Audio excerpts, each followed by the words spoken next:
Halo teman-teman, kembali lagi dengan channel ini. Dimana pada video kali ini aku akan membawakan sebuah kisah yang berjudul Tewasnya Preman Pasar di Tangan Pengguna Ilmu Leak. Dan jika kalian ingin tahu ceritanya lebih lanjut, dengarkan cerita ini.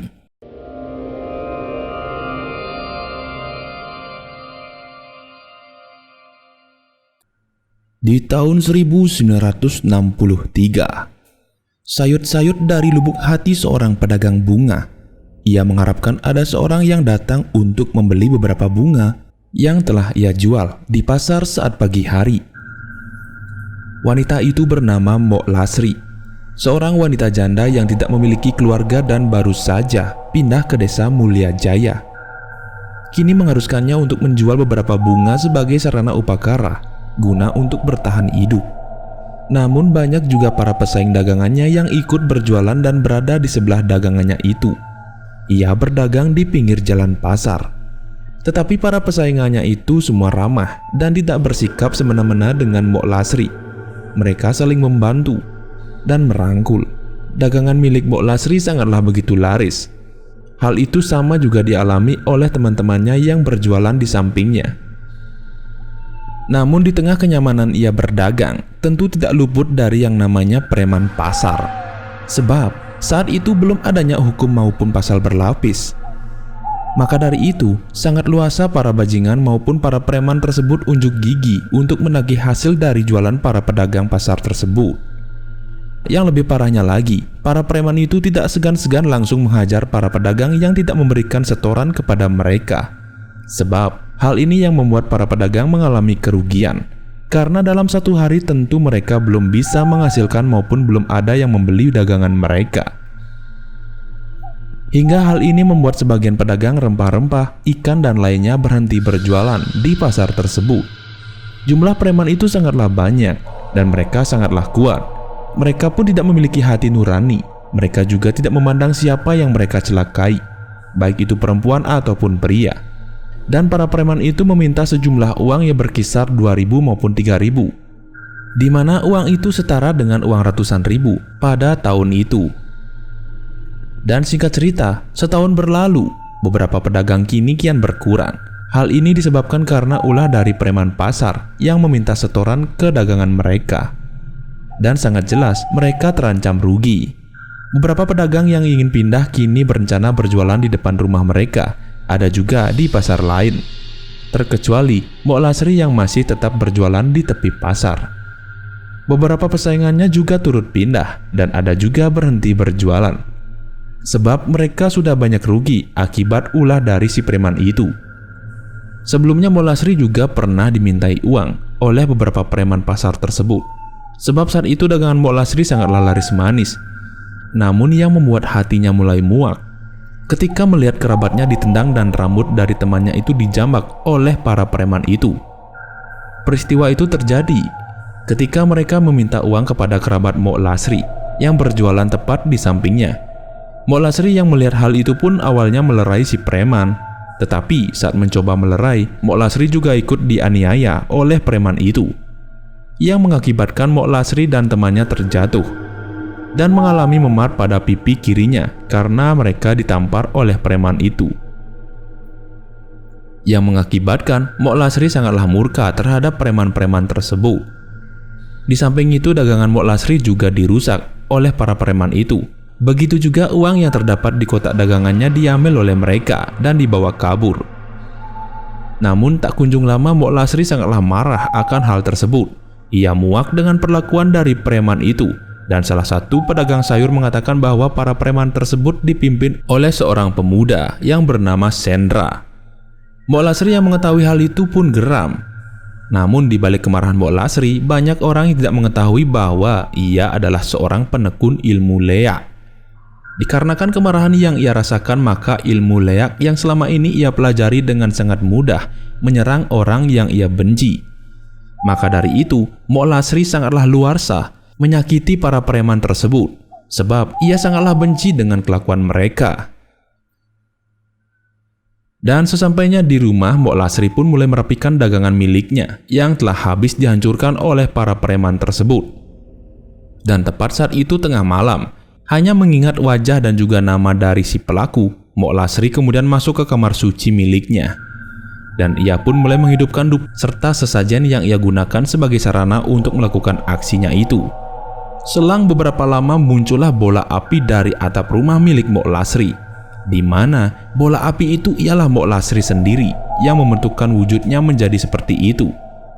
Kemudian dengan cepat kilat bola api itu menuju ke kediaman dari posisi Sendra. Bola api itu dengan sangat mudah masuk ke dalam rumah Sendra, walaupun rumahnya sudah berisikan pelinggih tugu karang, yang merupakan salah satu tempat suci pekarangan rumah yang berfungsi sebagai sendahan penjaga karang atau pelemahan beserta penghuninya. Bola api itu pun mulai menuju ke balai rumah milik Sendra dan menembusnya, hingga bola api itu dengan sangat mudah masuk ke raga Sendra yang mengakibatkan Sendra terbangun. Seketika Sendra merasakan sesak nafas, dadanya terasa panas, dan pernapasannya tersumbat. Hal itu diketahui oleh adik dari Sendra yang menjadi satu kelompok penghuni pasar saat itu. Adiknya yang bernama Warman pun dibuat panik dan linglung saat mengetahui bahwa kakaknya sedang merasakan sakit pada tengah malam. Ia berusaha mencari bantuan kepada tetangga dan juga beberapa kerabatnya dengan cara memasuki rumah mereka saat malam hari. Namun tidak satu pun dari mereka mau membantunya, sebab perilaku dari kakaknya itu sangatlah dibenci oleh para warga sekitarnya.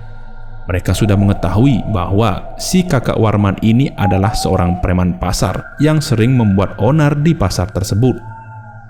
Dan karena tidak ada yang membantu, maka Warman pun memutuskan untuk segera membawa Sendra ke rumah sakit dengan cara menggotongnya. Karena badan Sendra itu sangat kurus, jadi dengan sangat mudah adiknya tersebut menggotong Sendra dengan berbekal lampu teplok kaca untuk penerangan jalan. Sebab minimnya penerangan jalan pada saat itu membuat seorang Warman sangat kesulitan.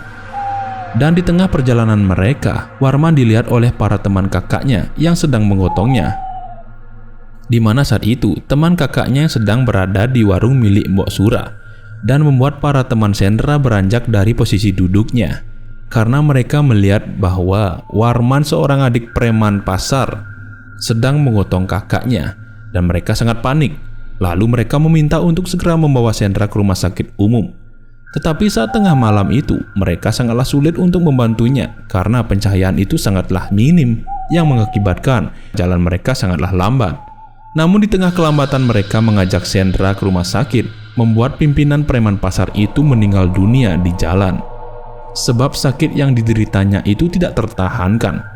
Adik dari Sendra yaitu Warman pun mengamuk karena kakak kandungnya meninggal secara mendadak. Dan ia juga dipenuhi rasa duka yang mendalam atas kepergian kakaknya.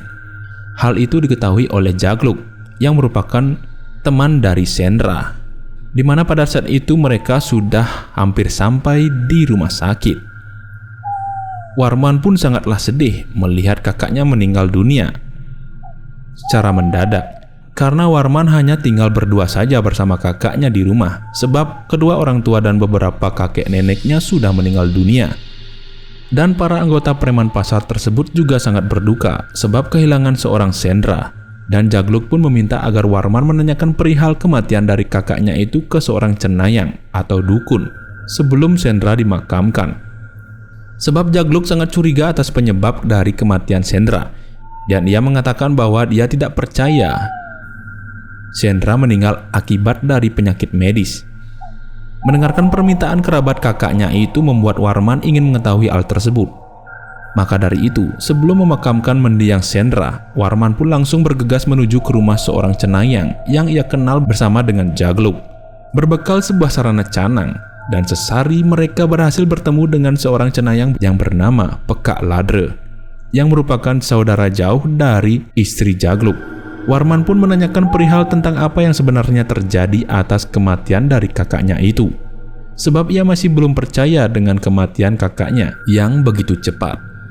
Kemudian cenayang itu pun mulai melakukan ritual penenungan, di mana hal itu merupakan sebuah cara untuk mengetahui kejadian maupun peristiwa yang belum diketahui oleh seorang melalui media gaib. Setelah beliau melakukan penenungan dan beliau pun mengungkapkan bahwa kematian dari Sendra bukan diakibatkan dari sakit medis. Hal ini disebabkan oleh serangan ilmu hitam milik seorang perempuan yang memang ingin mencelakainya. Mendengarkan hal itu, Warman pun bertanya kembali dengan penuh emosi. Tetapi Pekak Ladre pun mengatakan bahwa hal itu memang ada sebabnya, karena Sendra telah melakukan kesalahan. Dan memang perempuan itu menyerang bukan karena ia mendahului. Justru kakaknya lah yang harusnya salah, sebab ia yang memulai dengan membuat hati perempuan itu luka sehingga membencinya. Maka dari itu, serangan ilmu yang dilakukan oleh perempuan itu dengan cepat bekerja dan menewaskan kakak Warman seketika. Warman yang diberitahu hal itu hanya terdiam saja. Sebenarnya di dalam hatinya Warman sudah sangat emosi, dan juga ia merasa kehilangan atas kepergian dari kakaknya itu. Kemudian ia masih berpikir dan penasaran bahwa siapakah perempuan yang disebut oleh seorang cenayang tersebut. Namun Jagluk yang juga mendengarkan cerita dari Pekak Ladre masih bingung bahwa siapakah perempuan itu. Kemudian Warman juga kembali bertanya bahwa siapakah perempuan yang disebut oleh Pekak Ladre. Namun beliau tidak mau memberitahu secara gamblang mengenai motif perempuan itu. Beliau hanya memberitahu ciri-cirinya saja, sebab sangat besar hukumannya nanti bila beliau mengungkapkan sosok aslinya. Tetapi pada dasarnya beliau sebenarnya sudah mengetahui bahwa siapakah sosok perempuan itu. Dan pada akhirnya Warman dan juga Jagluk, begitu juga para preman pasar pun mulai memakamkan jenazah Sendra. Namun di antara mereka juga masih linglung bahwa siapakah pelaku pembunuh pimpinannya itu. Dari kematian Sendra membuat para preman pasar itu sangat jarang untuk melakukan pemalakan dari antara pedagang-pedagang pasar. Dan hal ini justru membuat Mok Lasri tersenyum sumringah, karena hanya Mok Lasri saja yang masih berjualan di pasar itu, sebab semua pedagang lainnya sudah pergi akibat dari kelakuan preman tersebut. Di dalam hatinya Mok Lasri juga sudah lega, karena ia dengan cepat bisa membalaskan dendamnya atas penganiayaan yang dilakukan oleh pimpinan preman tersebut yang kini sudah meninggal. Dan cerita pun selesai. Baik teman-teman, mungkin sampai di sini dulu cerita pada video kali ini. Dan jika kalian suka dengan video di channel ini, silahkan subscribe. Jangan lupa nyalakan loncengnya agar kalian tidak ketinggalan video baru dari channel ini. Sekian dan terima kasih.